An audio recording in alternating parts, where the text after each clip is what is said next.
한번 인사하실 때 참 잘 나오셨습니다. 자, 또 한번 인사하십시다.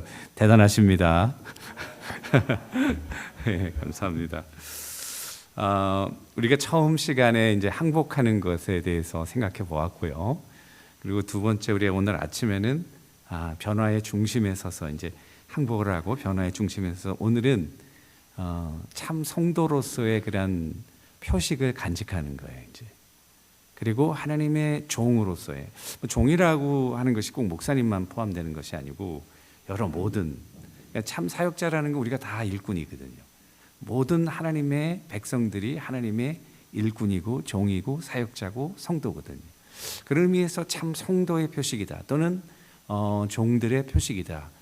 이런 제목을 가지고 이제 증거를 가지면서 살아가는 거죠. 내가 하나님의 자녀가 되었다는 증거. 이게 우리 삶에서 드러나는 사도 바울의 사역을 통해서 그것을 알 수 있습니다.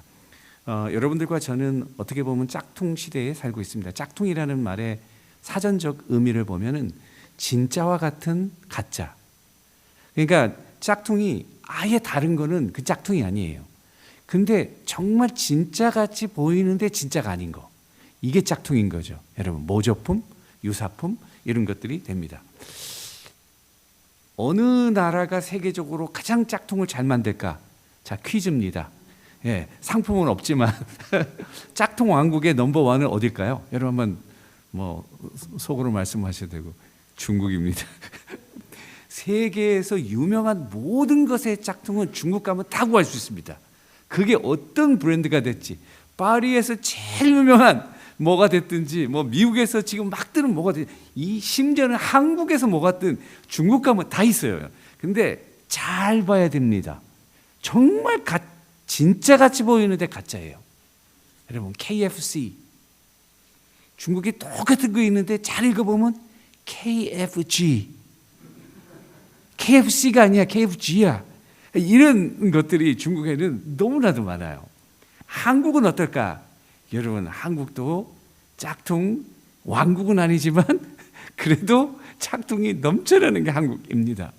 여러분, 한국에서도 모조품 못 구하는 게 없죠. 제가 그 미국에 오기 전에 이제 모자를 하나 남대문에서 샀어요. 남대문 시장 알죠, 여러분? 근데 네임 브랜드도 너무 좋아요. 아디다스야. 그리고 모자도 너무 멋있는 거예요. 그래서 제가 하나 샀어요. 가격도 너무 괜찮더라고. 그래가지고 사가지고 딱 폼 잡고 사람들 다 보라고, 내가 뭘 쓰고 있는지 보라 그러면서 자랑하는 식으로 다 쓰고 이렇게 거의 한 1년 동안 그렇게 다녔나 봐요. 그러다가 하루는 우리가 갑자기 뭐 이렇게 멍하니 볼 때가 있잖아요. 그 모자를 벗어가지고 멍하니 본 거야. 그랬더니 아디다스가 ADDIDAS 이게 아디다스인데 봤더니 아디도스야. 야, 그게 그 A하고 O 차이인데, 여러분, 그 A하고 O가 이렇게 돼가지고, 근데 그 얼핏 보면 똑같이 모양이 생겼으니까 이걸 뭐 봐가지고 뭐 ADD 이게 아디다스, 그 1년 동안 그 폼 잡고 쓰고 다닌 거예요. 아마 대부분의 사람들이 내가 아디다스 썼다고 생각했을 거예요, 나처럼. 근데 어떤 날카로운 내 눈을 가진 우리 전영광 목사님이라든지 또 날카로운 우리 장로님이라든지 저거 짝퉁이다 아마 금방 알았을 거예요. 그렇게 이 진짜를 모방하는 가짜의 속은 적이 있습니다. 이런 식으로 각 나라마다 그래서 사람들이 물건을 살 때 묻는 말이 다르대요. 미국 사람들은 뭐라고 물어볼 것 같아요? 물건을 살 때 이거 좋은 거냐? 이거 좋냐? 뭐 이런 식으로 물어보고, 독일 사람은 어떨 것 같아요? 이거 오래 쓸 수 있냐? 이거 오래 가냐? 이런 거 물어보고, 일본 사람들은 뭘 물어볼 것 같아요? 이거 신상이냐? 최근 유행을 따라가는 거죠. 한국 사람은 뭐라고 물어볼 것 같아요? 이거 진짜냐? 하도 속아가지고 맨날 이거 사면 이거 정말 진짜냐? 그래서 기름도 보면은 참기름, 뭐 가짜 기름이 어디 있어요? 근데 이게 참기름이다. 야, 장충동에 우리 몇 년 전에 총회가 있어서 그 엠베서더들에서 우리 NSKBS의 총회 한 5, 6년 됐나 봐요. 우리 전 목사님 그때 가셨는지 모르겠지만 그 밑에 보면 장충동 족발집이 많아요. 그런데 어떤 집에 들어갔어요. 왜 들어가냐면 원조 족발이래. 그래가지고 정말 원조인 줄 알고 들어가 봤더니 그 다음날 밑으로 내려가는데 원조가 한 20개는 되더라고. 다 원조야, 다 원조. 복음도 보면 다 복음인데 순복음. 뭐 우리는 가짜 복음인가?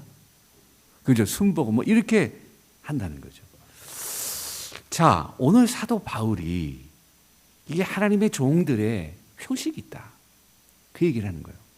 참 성도의 표식이 있다. 이걸 얘기하는 거예요.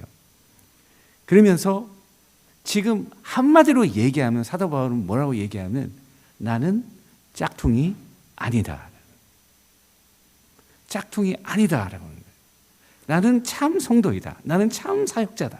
지금 얘기하고 있는 거예요. 그러면서 본인이 첫 번째로 이야기하고 있는 것은 여기 보시니까 이제 참 사도인 것을 역설하면서 본인의 사도직을 변호하면서 이제 참 사도가 어떤 사람인가 그 표식에 대해서 이야기하는데 첫 번째 얘기하는 거 보니까 고난이 많다는 거예요. Suffering. 야, 참 이거는 좀 트리키한 문제예요. 하나님의 종들에게는 하나님의 성도들에게는 고난이 있다는 거예요. 제가 첫날 얘기했잖아요. 고난을 통해서 하나님이 항복하게 하시고 항복하게 하시는 그런 마음들과 믿음을 통해서 하나님이 큰 역사를 하시는 하나님께 전적으로 의지하는 믿음이 고난의 표식 아니겠어요? 신뢰. 제가 얘기했잖아요. 그 신뢰 속에 믿음은 불가능이 없게 모든 것을 가능하게 만드는 거예요. 그런 하나님께 전적으로 순종하고 항복하는 것은 하나님의 풀 능력을 덧입는 것이다. 그러니까 거기에서 하나님의 파워가 나오는 거죠. 능력 있는 사역과 성도의 그런 디그니티와 파워가 나오는 거거든요. 자, 그러니까 여러분들과 제가 인생을 살면서 늘 이 고통이 있는 거예요. 어려움이 있고 suffering. 제가 아까도 지난번에도 얘기했지만 혹시 어떤 사람은 나는 고통이 없었는데 염려하지 마세요, 여러분. It will come soon. 고통이 없는 사람은 없어요. 그러니까 여러분들과 저에게는 그런 고통이 있는데 사도 바울에게도 그런 고통이 있다고 얘기를 하면서 오늘 데살로니가 교회에 관한 이야기를 하면서 2장 첫 번째의 2절에 보니까 너희가 아는 바와 같이 우리가 먼저 빌립보에서 고난과 능욕을 당하였다. 야, 이거는 정말 놀라운 일이에요. 사도 바울이 어떤 사람입니까? 하나님의 그런 카리스마틱한 기프트와 그리고 지식과 그리고 그런 유대인으로서의 그런 자부심과 그런 교훈이 풀로 찬 사람인데요. 하나님의 여기 말씀 보니까 빌립보에서 고난과 능욕을 당했다. 고난만 당한 것이 아니라 능욕을 당했다. 여러분 그건 뭘 말해요? 이 마세도니아 지도를 보면 이제 2차 전도 여행 때 여러분 드로아에서 사도 바울이 환상을 보지 않습니까?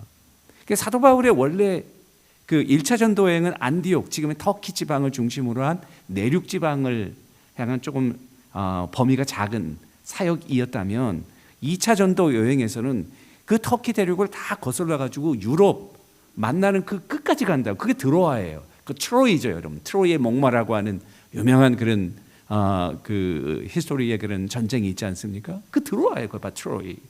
거기에서 사도 바울은 사실은 그 전도 여행을 아시아 쪽으로, 흑해 쪽으로 이렇게 가려는 의도가 있었는데 그 말씀에 보면은 성령이 막으셨다.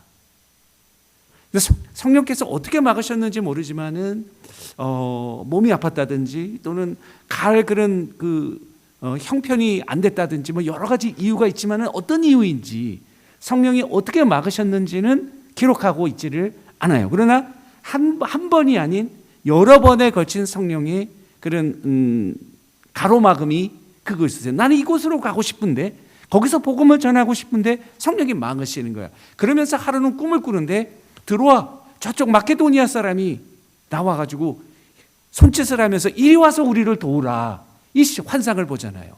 여러분 터키는 아시지만은, 자, 저는 터키를 한 번도 못 가봤어요. 터키 정말 한번 가보고 싶어요.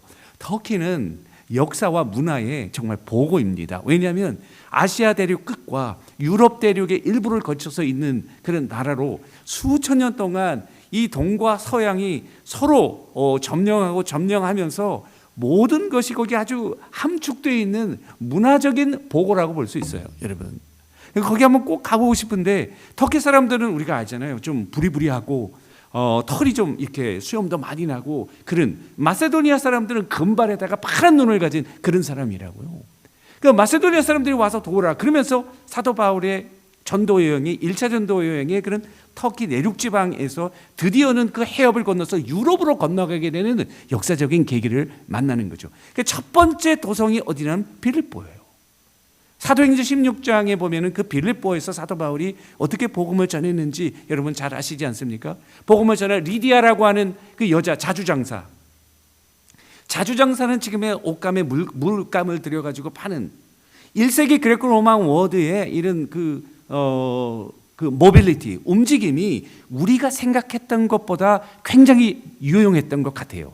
그러니까 이 리디아는 어떻게 보면은 그 가족에 대해서 또는 남편에 대해서 아무런 인포메이션이 나와 있지 않거든요. 아마 싱글 워먼이 아니었나 이렇게 생각하고, 그러나 비즈니스를 해가지고 큰 대륙을 돌아다니면서 아주 큰 비즈니스를 하는 여장부와 같은 리디아, 그 사람이 사도 바울에 의해서 복음을 받게 되고, 그리고 귀신 들린 여종이 사도 바울 일행을 쫓아다니면서 괴롭히는 거예요.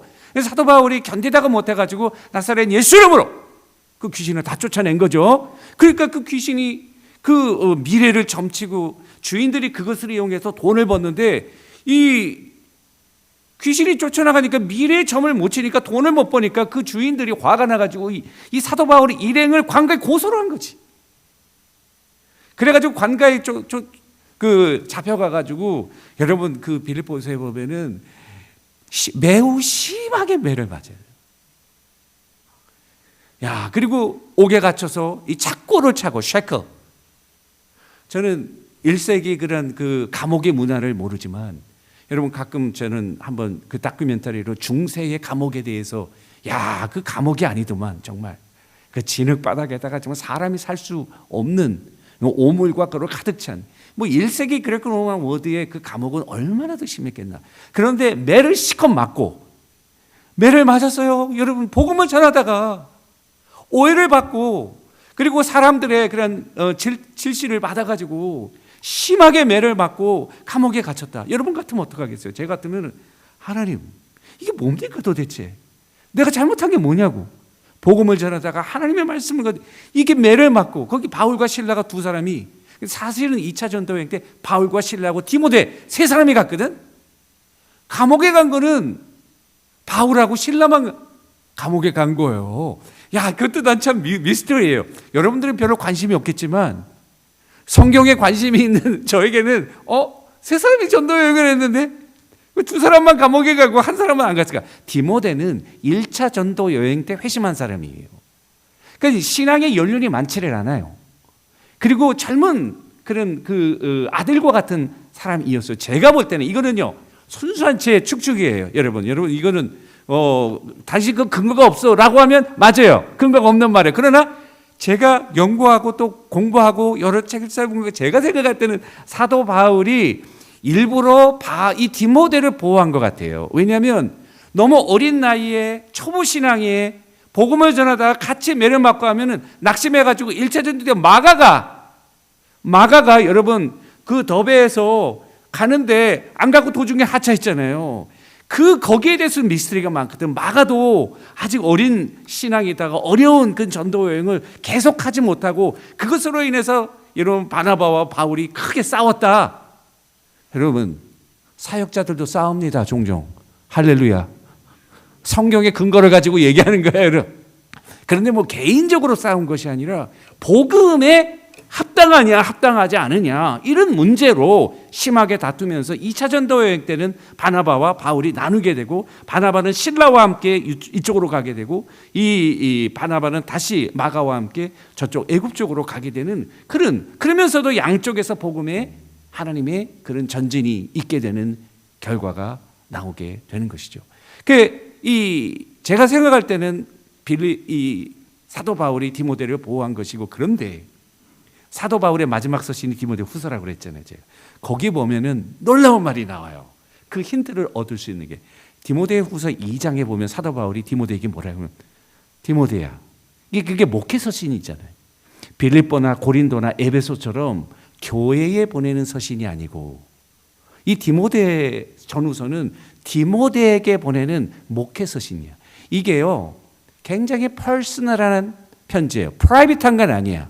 그래서 아무도 보면 안 되고 디모데만 봐야 되는 그런 성격의 편지는 아니지만, 그러나 아버지가 아들에게, 그리고 전임자가 후임자에게, 믿음의 선배가 후배에게 주는 그와 같은 유언적인 사도 바울의 그런 목회의 엑기스가 녹아있는 이 디모데 전후서는 맨 마지막에 순교하기 전에 쓰여진 유언과 같은, 그래서 저는 디모데 전후서를 아주 좋아합니다. 거기에 보면 사도 바울이 디모데에게, 디모데야, 이제 너는 그리스도의 군사가 되어서 나와 함께 고난을 받으라. 디모데후서에 보면은 마지막 서신이에요. 그 말은 뭐예요? 이제까지는 네가 경험이 없고, 그리고 아직 믿음이 여리기 때문에 고난을 받지 않았지만, 이제 본인이, 사도 바울이 이제 인생의 말년이 된 거죠. 20여 년이 지났으니까요. 그리고 본인도 이제 옥에 갇히고, 그리고 언제 죽을지 모르는 상황에서 이제 그 복음의 선교의 바톤을 후계자에게 넘겨주면서, 그 후계자가 이제 너는 그리스도의 군사가 되어서 as a soldier of Christ, 당당한 군사가 되어서 나와 함께 고난을 받아라. 와, 정말 멋있는 말이에요. 이 멋있는 말인데요, 현실은 굉장히 괴로운 거죠. 여러분, 복음을 위해서 우리가 와서 복을 받고, 자녀들이 잘 되고, 건강의 축복을 받고, 사업의 복을 받고, 이게 좋은 걸 원하지만, 정말 복음 때문에 내가 고난을 받는다. 여러분 한번 생각해 보셨어요? 빌립보서에 보면 그래서 하나님께서 나에게 은혜를 베푸신 것은 다만 은혜를 받을 뿐 아니라 고난도 받게 하려 하심이라. 할렐루야. 그리고 참된 사역자들, 참된 하나님의 종들, 성도들은 그리스도로 인해서, 하나님의 말씀으로 인해서, 내게 주어진 사역으로 인해서 때로 여러분들이 나는 고난을 그러면 이제 맨날 고난만 받아야겠다, 그렇게 하실 필요가 없어요. 그렇게 하라는 말이 아니야. 가만히 있어도 고난이 와. Am I true? 예, 별로 안 오시는 겁니다. 올 겁니다, 여러분들. 그럴 때에 우리가 당당하게 그리스도와 함께 고난을 받아라는 거예요. 사도 바울이 거기에서 이 빌립보 감옥에서, 우리 같으면 이제 밤이 되었어요. 사도행전 16장에 보면 밤이 됐어. 저는 애를 키우다 보면은 어떨 땐 밤이 무서워. 왜 무서운 줄 알아요? 애들이 아프다가 밤 되면 꼭 열이 나. 우리 첫째는 굉장히 1년이면 반은 아팠어요. 우리 큰애가. 지금은 38살이 된 중년의 애기 엄마가 됐지만, 우리 큰아이 키울 때 너무 아픈 거예요. 그래서 애들이 아픈 거에 대해서 트라우마가 있어, 제가. 그리고 이걸 어떻게 해야 되지? 그런데 평소에 가만히 있다가도 밤 되면 갑자기 열이 나는 거예요, 애들이. 그렇잖아요. 우리가 아플 때 가만히 있다가 저녁 때 되면 갑자기 열이. 그러면 약을 사러 갈 수도 없고, 준비해 놓은 타이레놀도 없고, 이러니까 막 발을 굴렀던 밤이 됐어. 근데 바울과 실라가 뭐 했냐면, 우리 같으면은 밤이 되면요, 맞은 자국, 이게 심하게 맞았다고 그랬거든. 심하게 매를 장난으로 때린 게 아니라고. 심하게 맞았다고. 심하게 맞았으면, 여러분, 그 로마의 채찍 같은 거는 그 끝에 뼈로 달려있는 날카로운 것들이고 살점이 떨어져 나고, 이게 살이다. 그 갈라디아서에 보면 사도 바울이 엄청난 이야기를, 나는 그리스도의 흔적을 가지고 있다. 스티그마타. 와, 나를 더 이상 괴롭게 하지 말라. 이 사도성에 대해서 네가 사도냐 아니냐, 네가 참 종이냐 아니냐, 그런 얘기를 나한테 하지 마라. 왜냐하면 내 몸에는 그리스도의 흔적이 남아있다. 야, 그게 뭘까? 그리스도의 흔적이 뭘까? 엄청 맞았어요. 이거 맞으면은 여러분, 우리 남북전쟁 그런 그 노예 시대 때 그 노예들의 그 주인으로부터 맞은 등에 그런 채찍 자국 있잖아요. 그 아주 흉측한 채찍 자국. 그리스도의 흔적. 그리스도의 흔적.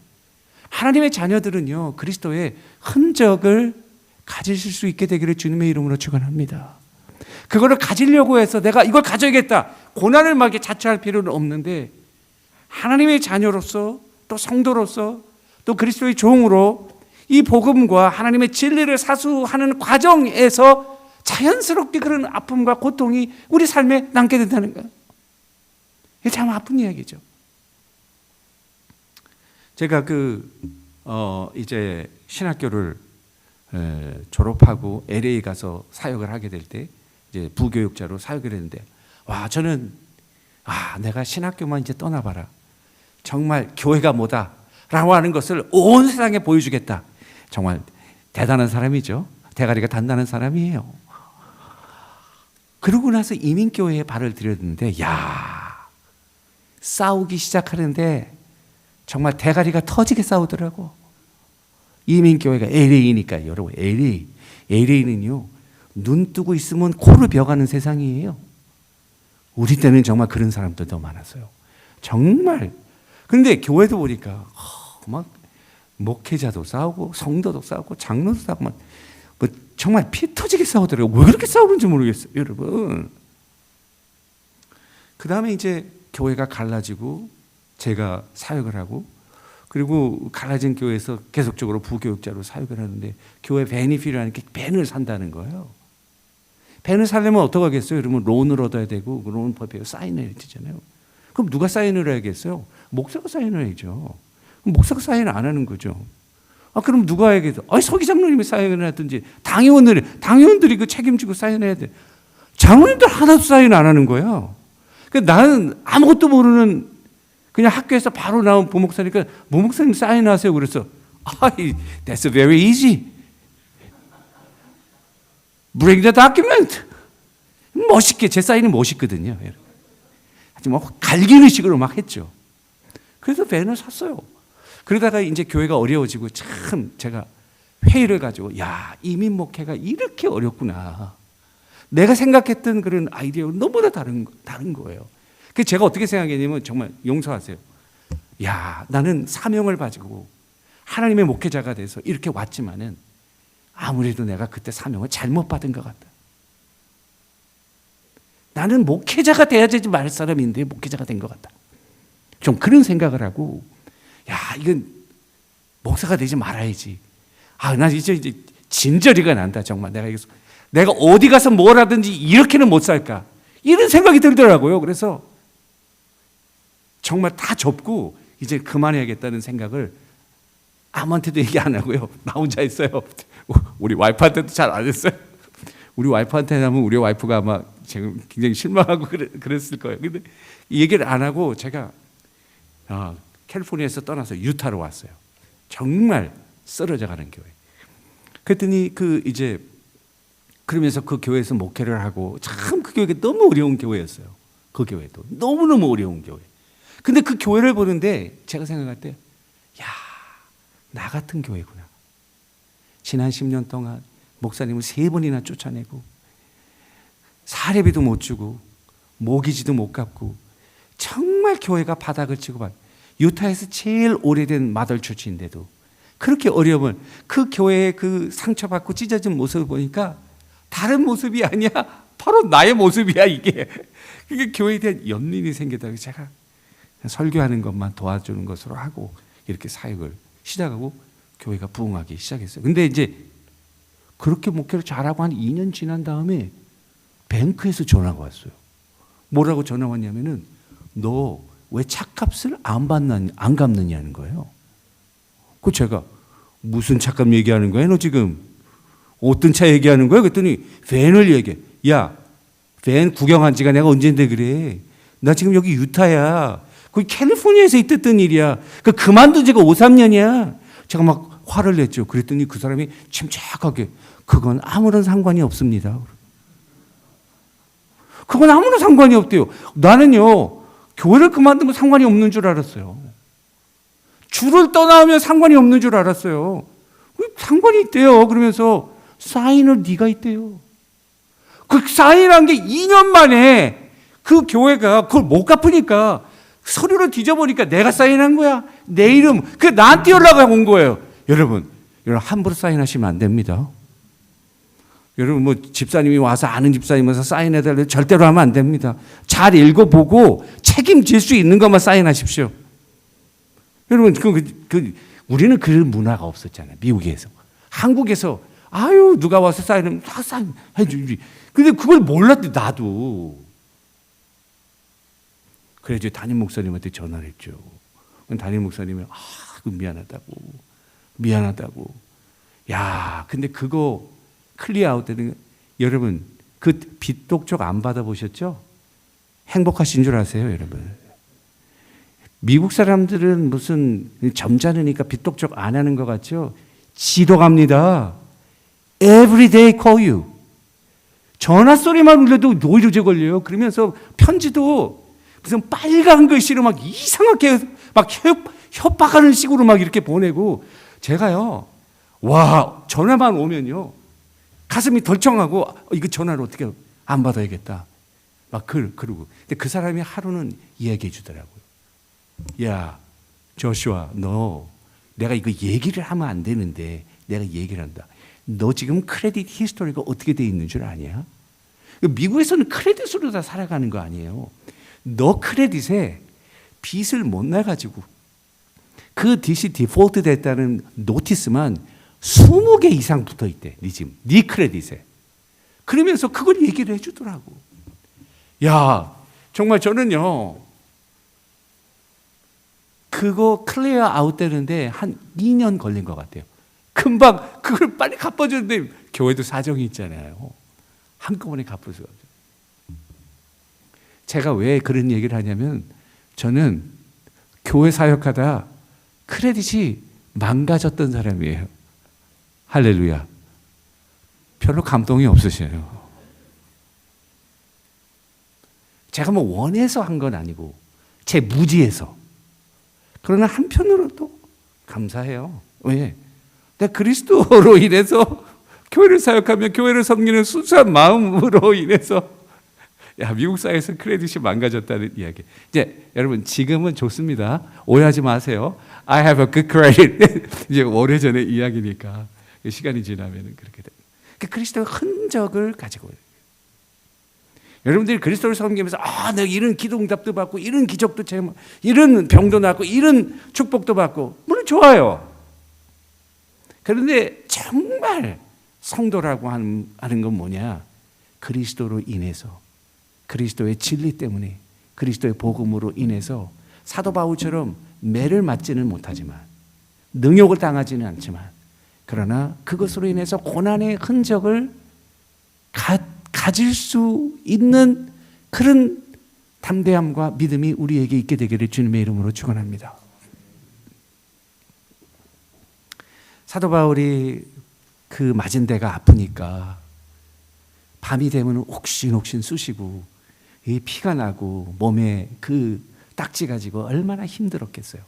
우리 같으면은 와 하나님 이게 뭡니까 도대체 복음을 전하다가 내가 뭐 다른 사람에게 해를 하거나 뭐 내 이익을 위해서 한 것도 아니고 사도 바울이 사명을 가지고 복음을 전하다가 이 매를 맞고 이렇게 온몸에 멍이 들고 피가 나고 엉망진창이 돼. 이게 뭡니까 도대체. 저는 그렇게 기도할 만도 한데 사도 바울이 그 밤에 했던 이야기는 뭐냐면 성경에 보니까 사도 바울과 실라가 찬송하고 기도하였더라.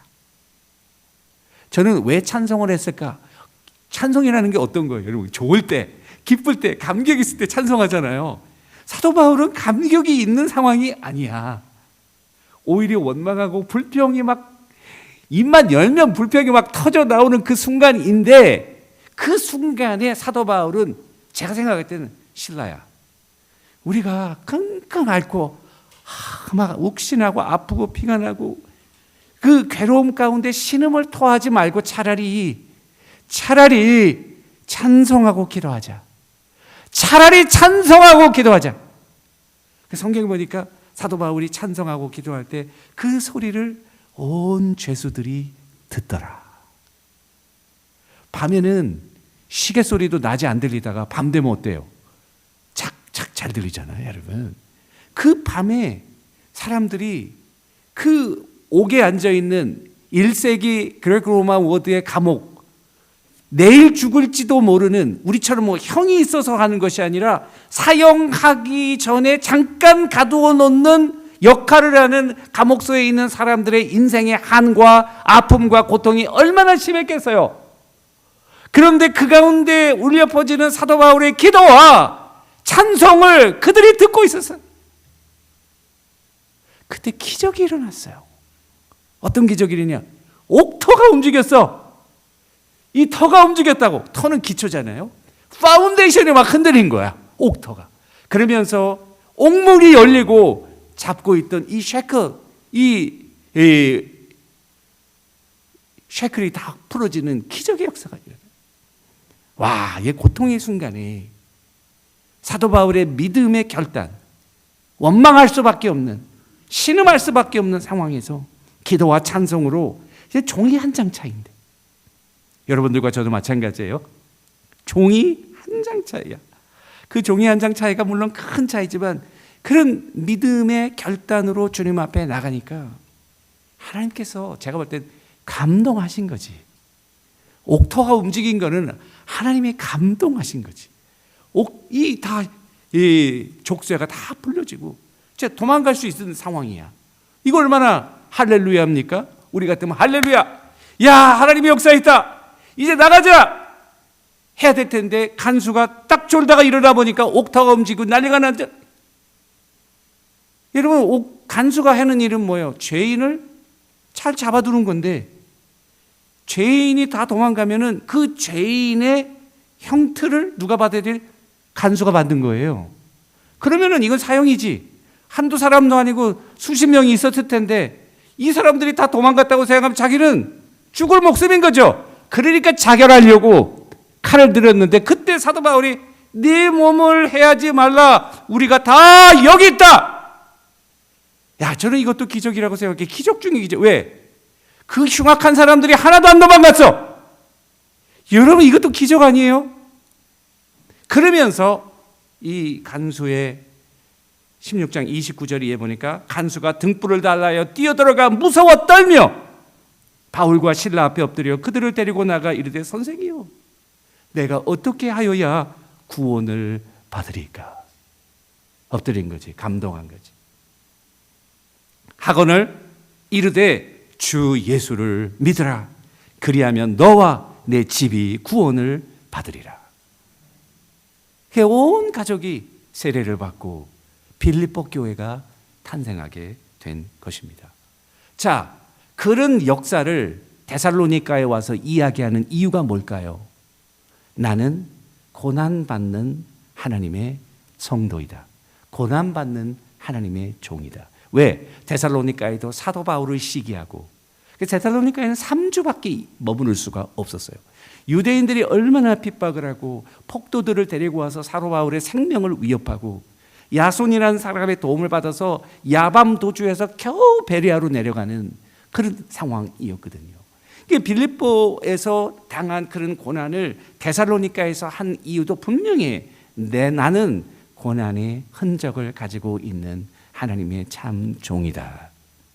사도 바울의 참된 종, 하나님의 참된 성도된 사역자의 표식을 이야기하니까 그 사역의 증거가 그 복음 선포의 보증수표가 되는 거죠. 사도 바울이 선포하는 그 메시지, 믿음으로 구원 얻겠다고 하는 그 이신칭의의 복음이 진정한 메시지라는 백값이 내 참 종이라는 근거에서 나오기 때문에 사도 바울은 그거를 지금 이야기하고 있는 거예요.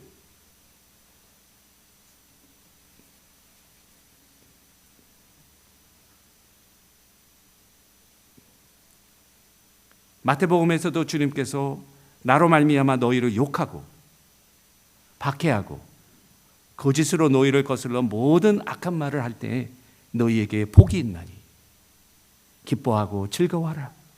하늘에서 너희의 상급이 크니라. 예. 저도 그리스도를 믿으면서 안 믿는 가정에서 많은 어려움이 있었거든요. 저는 이제 성도가 되는 것도 참 힘들었어요. 우리 집은 전통적인 그런 유교 가족인데 제사가 얼마나 많은지. 제가 종손이라고 그랬잖아요, 여러분. 그 제사를 종손이 드리는 거예요. 그러니까 막 제사를 드리는 거예요. 제가 이제 정말 아무것도 모르는 성도가 되어서 초신자죠. 초신자들이 무섭습니다. 할렐루야. 초신자들은 그냥 말씀대로 믿어요. 저는 마태복음을 읽으면서 회개를 얼마나 했는지 어떤 부분에서 회개했냐면 외식하지 말라고 그러더라고. 나는 외식을 많이 했거든. 라면도 사 먹고 외식을 많이 했어. 근데 얼마나 몰랐으면은 그 외식이 밖에서 음식을 사 먹는 외식이 아니고 말과 행동이 다른 거 외식이라는 걸 몰랐어요. 가르쳐주는 사람도 없어. 성경을 읽으라고만 했지 성경의 내용에서는 가르쳐주는 사람이 없더라고. 야, 외식을 하면 안 좋은 거구나. 아마 조미료를 많이 넣어가지고 건강에 안 좋으니까 예수님이 외식하지 말고 집밥을 먹으라는 소린가 보다. 어떻게 하면 가능한 한 도시락도 싸가고 내가 집밥을 먹. 나는 그렇게 생각했지. 이 외식이 그런 외식. 그리고 성경을 읽어보니까 이게 우상에게 절하지 말고 그 아버지한테 제가 아버지 이 제사를 왜 드리냐 제가 물었더니 야 그래야 너 이 조상들이 말이야 네 뒤도 봐주고 너 건강하게 해주고 너 이게 다 잘 되는 거다. 그러니까 된다. 그래서 내가 다른 집 조상들은 잠자고 있나? 성경에 보니까 아버지 만복의 근원은 하나님이지. 따라합시다. 만복의 근원은 하나님이시네. 만복의 근원은 하나님이신데 아버지 그러면 안 된다고. 만복의 근원 하나님이 복 주시는 거다. 그때 우리 아버지가 야 너는 예수를 믿어 이렇게 별나게 믿냐? 야 그것 때문에 힘들었어요. 그러다가 신학교를 간다니까 뭐? 아니 지금 예수 믿는 것도 지금 마음에 안 들어 죽겠구만. 그래가지고 저는요 장손인데 나는 제사지인데 절을 안 했어요. 우리 아버지가 야 너 그러면 어떡하냐? 나는 그 절하는 거 그거 잘못된 거라고 생각했는데 우리 아버지가 그럼 너 호적을 파가지고 나가라. 할렐루야. 우리 아버지가 얼마나 갈등이 많았겠어요, 제가. 그런데 내가 1,000만 원 빌렸잖아요. 그런 아버지한테 내가 1,000만 원 꽂잖아요. 여러분, 올 때 다 주고 왔어요. 내가 부채 관계, 부자 간에 다 확실하게 했다고. 그리고 나서 신학교를 이제 삼성을 그만두고 신학교를 간다니까 우리 아버지가 기가 찬 거지. 그러니까 우리 아버님이 골초에다가 하루에 담배 2갑 끼고 우리 아버지는 하루도 술을 안 잡수신 적이 없어요. 저는 정말 솔직하게 고백해요. 중학교 2학년 때부터 같이 술을 마셨어요. 어디 가서 소문내지 마세요, 여러분. 솔스베리 한인 장로교회만 특별히 제가 공개하는 그런 이야기입니다. 그래서 저는 어릴 때부터 우리 아버님은 호탕한 기질이 있어가지고 같이 술 먹는 거. 그래가지고 야 어릴 때부터 술을 배워야 된다. 그래서 저는 중학교 때도 우리 아버지랑 술을 먹고 자고 있는데 깨워가지고 상태가 야 딱 한 잔만 하자. 아버지 나 내일 시험이야. 야 남자는 술을 할 줄 알아야 돼. 너는 어른한테 술을 배워야 돼. 이리 와. 야 딱 한 잔만 같이 하자. 그럼 딱 한 잔만 해요 아버지. 그럼 딱 놓고 우리 아버지는 소주를 좋아해요. 진로 소주. 우리 아버지하고 술값. 근데 한 잔만 먹게 되냐고. 그 다음 날 시험 잘 받겠어요, 못 받겠어요, 여러분. 제가 근데 나는 어릴 적부터 술을 마셨어요. 그리고 나는 다 그러는 줄 알았어요. 근데 고등학교 가니까 애들이 막 숨어서 담배를 피고 숨어서 술을 먹더라고. 근데 내가 야 임마 뭐 숨어서 먹어. 그냥 떳떳하게 먹어. 그랬더니 애들이 난리치는 거예요. 너 고등학생이 술 먹으면 안 돼요. 저는 그때 고등학생이 술 먹으면 안 된다는 거 처음 알았어요. 우리 집에서는 담배하고 술은 오픈이에요. 좀 리버럴한 데서 자랐죠. 그리고 제가 신학교 가고 술을 끊었어요. 할렐루야. 네. 내가 못 먹어서 내가 먹을 줄 몰라서 끊은 게 아니에요. 저는 이미 제가 고려대학 나왔잖아요. 저는 막걸리를 여기까지 합시다. 이거는. 자, 제가 얘기하려는 이야기는 그렇게 신학교를 간다니까 우리 아버지가 기가 찬 거예요. 여러분 잿더리 있잖아요. 잿더리. 유리로 만드는 게 2만 원. 잿더리가 날라왔어요. 너 뭐? 신화 그래서 목사가 된다고? 우리 아버지가 이때 잿더리를 나한테 확 던지더라고. 야, 제가 운동신경이 조금 있어요, 여러분. 그거 안 피했으면은 아마 여러분 만나지 못했을 수도 있어요. 고난이 많은 거 어떻게 보면은 괴로운 건데, 고난 때문에 없어지는 거는 참이 아니에요. 고난을 받았는데 그게 없어졌어. 고난을 타협하느라고 내가 믿던 것도 거부하고, 내가 진리로 믿던 그런 것들을 거슬려서 다 하는 거. 고난과 함께 사라진다면 그것은 참이 아니에요. 참은 고난을 견디는 거예요. 사도 바울은 복음으로 인해서 자기의 목숨이 위태롭거든요. 자기의 목숨을 걸은 거예요. 걸은 이유는 뭘까요? 이 복음은 나의 목숨을 걸 가치가 있는 하나님의 진리의 말씀이에요. 그걸 사도 바울은 고수하는 거죠. 거짓은 어때요? 어려움이 있으면 다 도망가는 거죠, 여러분. 사꾼이라고 그러잖아요. 다 도망가는 거죠. 왜 도망가요? 이건 내 거 아니니까 할 필요가 없는 거예요. 참은 그렇지 않은 거죠. 여러분들의 믿음이 어떠한 그런 삶의 고난이 와가지고 힘든 일이 있어서 여러분들의 믿는 진리를 포기하게 된다면 여러분들의 믿음은 아직 완성된 믿음이 아닌 거예요. 고난을 통해서 우리의 믿음은 더 순전해지고 더 강해지는 거예요. 고난은 절대로 기독교를 말살할 수 없습니다. 고난은 절대로 여러분들의 믿음을 약화시킬 수 없습니다. 하나님의 참 진리는 고난 속에서 강해지고 고난 속에서 순전해지면서 하나님의 영광과 주권이, 능력의 역사가, 기적의 역사가 고난을 통해서 일어나는 줄로 믿으시기를 주님의 이름으로 축원합니다. 따라서 여러분들과 제가 교회를 섬기면서 하나님의 자녀로 살면서 어려움이 오잖아요. 아, 이게 왜 그럴까? 믿음이 없어질까? 내가 믿음이 연약하니까 고난이 있는가? 아니에요. 오히려 하나님의 자녀이기 때문에 그런 고난이 오는 거예요. 그것을 믿음으로 잘 견뎌나갈 수 있게 되기를 주님의 이름으로 축원합니다. 그런데 여러분들의 의지로 견뎌나가는 것이 아니고 우리 마음 가운데 역사하시는, 우리를 대신 중보하시는 성령의 은혜가 우리 속에 잠자고 있던 먼지가 쌓인 믿음을 자극한다고, 그래서 믿음으로 반응하게 함으로 그 시험과 고난을 능히 감당하게 하시느니라. 야, 이게 정말 진수예요, 진수. 여러분들과 제가 간직해야 될 고난. 저는 한때는 나는 참 희한하다. 왜 하나님이 그랬을까? 나는 여기 기뻐하고 즐거워하라고 그러지, 산상보훈에.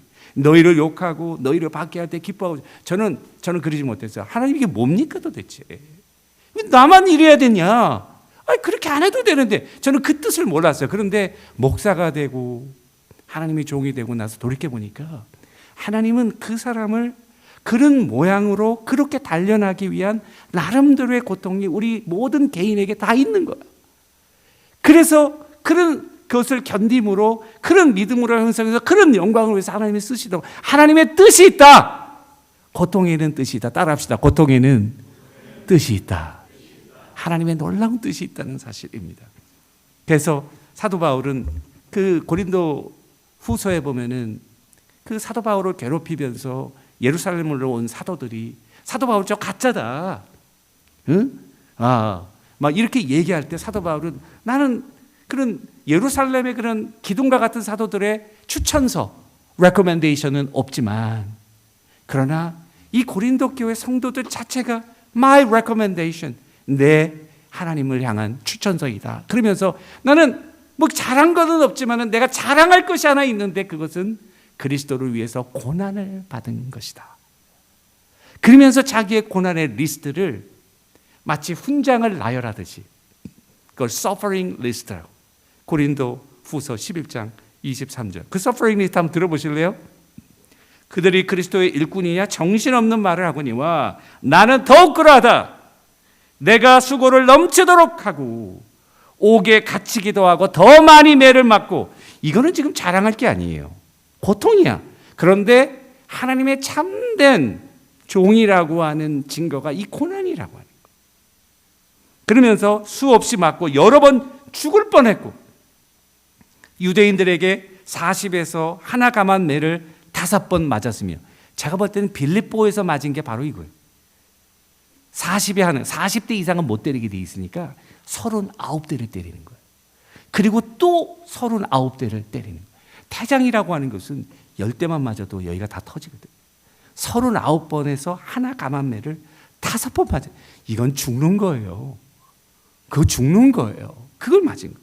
3번 태장 맞고 1번 돌로 맞고 3번 파선하고 일주일을 깊은 바다에서 지는 강의 위험, 강도의 위험, 동족의 위험, 위방인의 위험, 신의 위험, 거짓 형제 중에 위험을 당하고 수고하고 애쓰고 자지 못하고 줄이고 목마르고 여러 번 굶고 춥고 헐벗었다. 자, 여기까지는 다 이해가 돼요. 그 다음 보세요. 이 외의 일은 고사하고 아직도 날마다 내 속에 눌리는 일이 있으니 곧 모든 교회를 위하여 염려하는 것이라. 아, 그 데살로니가 교회 잘 있나? 복음을 전한 그 성도님들의 그런 삶이 하나님의 진리 가운데 서 있어야 될 잘 있나? 에베소 교회는 잘 있나? 빌립보 교회는 잘 있나? 골로새 교회는 잘 있나? 그 교회를 향한 그 눌림이 날마다 내 속에 교회를 위하여 염려하는 것이다. 야, 정말 저는 그리스도 때문에 기적을 행하고 사람들에게 대우를 받고 그리고 추앙을 받는 그것이 또 하나님의 사도의 증거가 될 수 있겠지만 고난을 사도 바울처럼 받는 정말 이게 고난의 목숨을 건 고난으로 증명된 진정한 사도가 아니냐. 우리는 이렇게 못한다 할지라도 여러분들과 저에게 하나님의 종으로 또 교회를 섬기는 재직으로 살면서 오는 고난이 있지 않아요. 그 고난을 우리가 잘 견딤으로 하나님의 성도의 표시가 고난 속에서 내가 누구인지를 확증하는 거예요. 고난의 뜻이 있다고 그랬잖아요. 뭘까요? God is watching all of us. 보고 있는 거죠. 고난 속에서 원망하고 불평하는지 사도 바울처럼 찬성하고 기도하는지 찬성하고 기도하고 야, 너 정말 진짜네. 하나님께서 하늘 문을 여시고 기적의 역사가 고난 속에 은혜가 넘치는 할렐루야. 여러분, 두 번째는 참사역자는 하나님만을 기쁘시게 하는 거예요. 4절 보니까 오직 하나님께 옳게 여기심을 받아 복음을 위탁받았으니 우리가 이와 같이 말하면 사람을 기쁘게 하려 하며 오직 우리의 마음을 감찰하시는 하나님을 기쁘게 하려 하십니다. 여러분들과 제가 사역을 하면서 참 사람들이 어떻게 생각할까? 또 사람들을 기쁘게 하려는 그런 거. 그런데 여기 하나님께 옳게 여김을 받는다는 NIV 성경 보니까 approved by God. 하나님으로부터 인정을 받았다. 이렇게 기록하고 있어요. 그러니까 복음의 위탁을 받아 하나님께서 우리를 여러분들이 재직으로 부르신 것은 인정을 받으신 거야.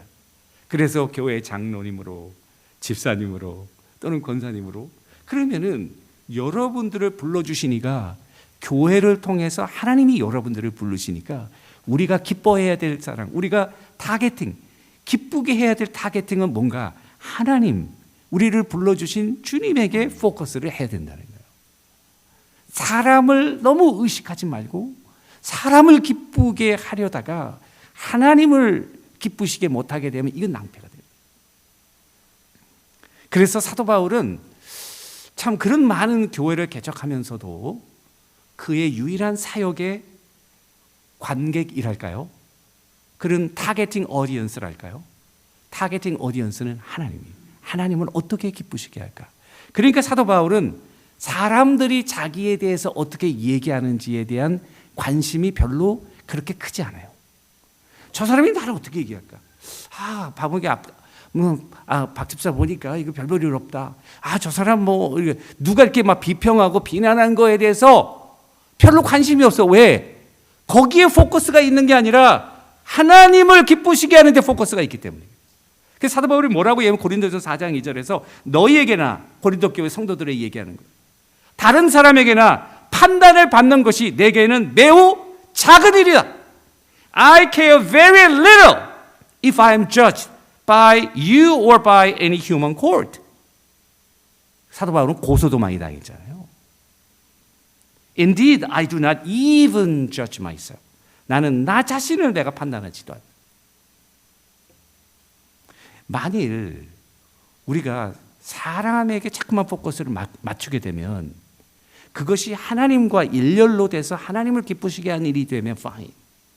그런데 하나님을 기쁘시게 하지 않고 하나님의 뜻, 하나님의 영광은 제쳐놓고 사람들의 의식하고 사람들만 한다면 하나님이 기뻐하지 않을 거죠. 그 사역은 성공 같아 보이지만 실패죠. 사람들에게 환영을 받을 수 있지만 하나님으로부터는 거부함을 받죠. 그 대표적인 사람은 사울 왕입니다. 왕이 돼가지고 왕권을 유지하기 위해서 사람들을 기쁘시게 하기 위해서 백성들을 기쁘게 하려는 방편으로 하나님의 명령을 어겨서 그 순간 하나님이 사울을 버렸어요. 더 이상 하나님을 기쁘시게 하지 않는 종은 하나님이 필요가 없는 거지. 여러분들의 사역이 하나님을 기쁘시게 하지 않는다면 하나님 편에서 소용이 없는 거지. 그것이 아무리 인정받는 사역이 된다 할지라도. 사람을 믿습니까, 여러분? 절대로 못 믿었죠. 여러분, 믿는 도끼에 발등 찍혀보셨나요? 저는 많이 찍혀봤거든요. 교회에서도 찍혔잖아요. 그 사인했다가 다 정말 가난한 목사가 더 망할 뻔했잖아요. 목회할 때는 이런 말이 있어요. 목사님이 새로 부임하잖아요. 그러면 제일 목사님을 사랑하는 것처럼 와가지고 목사님의 가방을 받아주는 바로 그 사람을 조심하라. 여기 그런 사람 없는 줄로 믿습니다. 여러분, 왜 그러냐? 인간이 나빠서라기보다도 인간은 믿음의 대상이 아니고 사랑의 대상이에요. 믿으시면 아멘. 인간이 연약한 거죠. 사람은 하루가 변하는 거예요. 인기 있다가도 없고 좋아했다가도 싫고 사람이 마음에는 하나님은 영원하신 거예요. 우리의 초점을 일시적인 기준에 맞춰야겠어요? 영원한 기준에 맞춰야겠어요? 영원한 기준에 맞춰야죠. 하나님을 기쁘시게 하는 자가 되어야 된다. 여러분들의 가정, 여러분들의 사역, 하나님이 정말 기뻐하시는가? 여기에 초점을 맞추고 나가야 합니다. 여러분, 그런 하나님 위주의 사역을 하면서 능력 있게 사역했던 대표적인 사람은 다니엘입니다. 다니엘은 왕의 명령도 두려워하지 않았어요. 왕의 명령. 다니엘서 6장 보니까 앞으로 30일 동안 누구든지 왕 이외에 어떤 신에게나 사람에게 무엇을 구하면 사자굴에 던져버려라. 다리오 왕이 이런 조서를 내렸어요. 도를 내는 것은 다니엘을 시기하는 수많은 사람들이 다니엘은 늘 기도하고 하나님만을 섬기는 걸 알기 때문에 그것을 빌미 삼아서 다니엘을 이렇게 모함하려는 그런 꾀였어요. 자, 여러분 같으면 어떡하겠어요? 야, 이거 30일 동안은 조금 기도하는 거 조금 자제해야겠다. 왜냐하면 안 그러다가는 이거 잡혀가지고 이거 사자굴에 던져지겠다. 자, 다니엘이 어떻게 했나? 10절. 다니엘이 이 조서에, 공식 조서에, 왕이 조서에 왕의 도장이 찍힌 것을 알고도 자기 집으로 돌아가서 윗방에 올라가 예루살렘을 향한 창문을 열고 전에 하던 대로 하루에 3번씩 무릎을 꿇고 기도하며 그의 하나님께 감사하였더라. 자, 그것을 발견한 사람들 봐라. 이거 어떻게 집에서 기도한 거 발견했는지 또 그것도 의문이에요. 그죠? 집에 들어가서 2층에 들어가서 기도하는 거 누가 알겠어? 그거 다 봤다는 거지. 어떻게 하나 보는 거지. 이거 해놓고 모함에 덫을 쳐놓고 어떻게 됐겠어요? 사자굴에 던져졌지. 여러분, 또 재밌는 에피소드예요. 이게 너무 유명한 이야기잖아요. 그래서 제가 그 유초등부 BBS 할 때 그 설교를 애들한테 이렇게 하고, 야, 다니엘이 이렇게 돼서 그 사자굴에 던져졌다. 다니엘이 어떻게 됐을까? 애들이 조용한 거예요. 그 우리 아들이 있더라고, 거기 폴이. 걔가 한 3학년 때 됐나 그랬어. 야, 폴, 다니엘이 어떻게 됐어? 나 당연히 알 줄 알고. 그때 폴이 뭐라 그러냐면 He died? 제가 얘가 다니엘 스토리를 그렇게 모르고 있는지도 몰랐어요. 난 당연히 알고 있다고 생각하고 죽은 게 아니지. 여러분, 그때에 유명한 사람이 어떤 재밌는 주석을 했냐면 다니엘이 빠진 사자굴에서 제일 위험한 대상은 하나님과 함께 있는 그 사자들이었다. 사자들이 다 죽임을 당할 뻔했다는 거예요. 왜냐하면 하나님의 사자가 그를 지키고 있으니까. 그런 재밌는 그 주석을 해놨더라고요. 그 하나님이 지키고 보호하셨잖아요. 자, 그러면서도 하나님의 하나님 되심을 알게 되고 다리오 왕이, 그리고 하나님을 섬기는 자를 함부로 건드려서는 안 된다는 역조서가 나가게 되고 하나님의 영광이 온 땅에 벌쳐진 거예요. 여러분, 연예인의 특징은 뭐예요? 인기 위주로, 사람의 popularity, 그죠? 야, 여러분, 연예인이 행복할까요? 화려한 삶, 또 그 사람들의 열광 좋아하죠. 그러나 그것이 없어지면 어떻게 될까요? 외롭고 고통스럽고 힘들고 괴로운 거죠. 여러분, 그 연예인들이 힘든 거 아니에요. 우리는 연예인들이 아니에요. 우리는 하나님을 기쁘시게 하는 자예요. 하나님의 영광을 드러내는 자들. 여러분들의 사역이 하나님 중심의 모든 사역이 되기를 주님의 이름으로 축원합니다. 마지막 하나 더 이야기하자면은 그것은 사랑입니다. 희생적인 사랑이에요. 오늘 말씀해 보면은 너희 가운데 도리어 유순한 자가 되어 유모가 자기 자녀를 기름과 같이 했다. 1만 스승이 있으되 정말 사도 바울은 다른 선생님처럼 지식을 전하는 것이 아니라 정말 산고의 고통을 거쳐서 애를 낳은 것 같이 낳았다. 스승은 1만이나 아버지는 하나이다. 유모와 같이 너희를 키웠다. 이 사랑이에요. 참된 사도의 굉장히 중요한 증거는 사랑이에요. 예수님의 사랑, 주님의 사랑이 우리를 통해서 드러나는 거예요. 여러분들의 삶에서 이 그리스도의 사랑이 드러나요. 가정에서도 자녀에게, 또 이웃에게, 모든 자들에게 하나님의 사역이 드러나야 한다는 사실입니다. 여러분, 선교사 중에 우리 서서평 선교사 있잖아요. 그 셰퍼드 엘리자베스 셰핑 선교사님. 그 선교사님은 1910년도에 32살의 처녀로 독일에서 이민 와서 앨리스 아일랜드를 거쳐서 이민자로 와가지고, 그리고 1934년까지 한국에서 22년 동안 선교 활동을 했어요. 근데 주로 그 남도 지방, 그리고 제주도 여성들, 그리고 그 나환자들. 사실은 소록도가 나환자촌이 될 수 있었던 것도 일제 강점기에 그 나환자들을 데리고 함께 한양으로 행진하면서 우리도 살 수 있을 곳을 달라, 그 배려로 소록도가 온 것, 그 서서평 선교사의 아주 굉장히 큰 헌신적인 사랑의 하나였어요.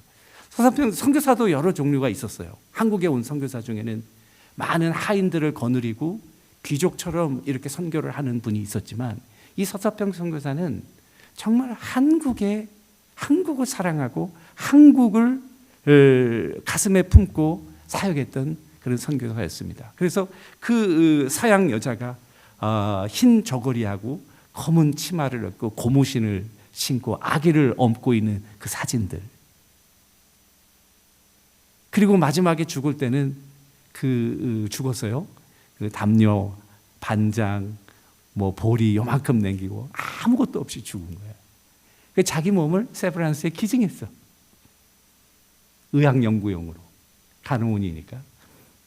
그 기증했는데 이제 아탑시를 하면서 사인, 왜 죽었냐, 결정적인 영양실조.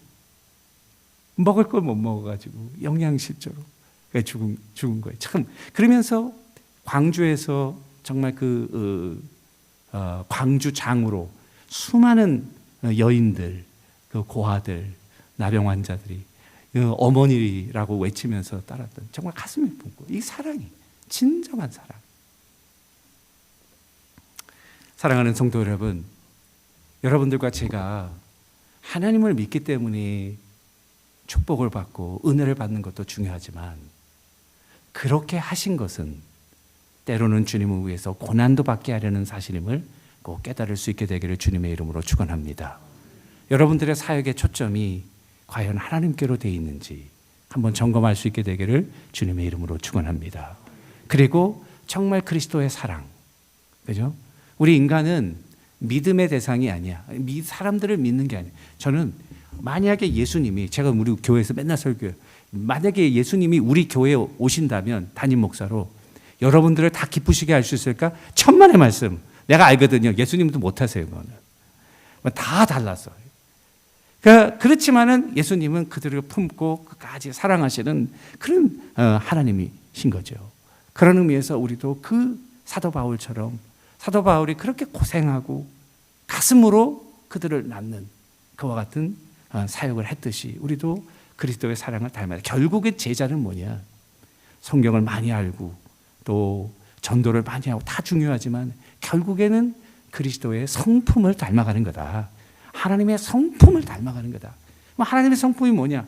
너무 많은 성품이 있지만은 요한 1서에 보니까 하나님은 사랑이라. 하나님은 뭐 은혜가 충만하시다, 의로우시다 이렇게 형용사로 얘기했지. 하나님 이꼴 사랑이라는 표현은 많지 않거든요. 그렇게 단적으로 하나님을 이렇게 동등되게 이야기하는 것은 사랑이에요.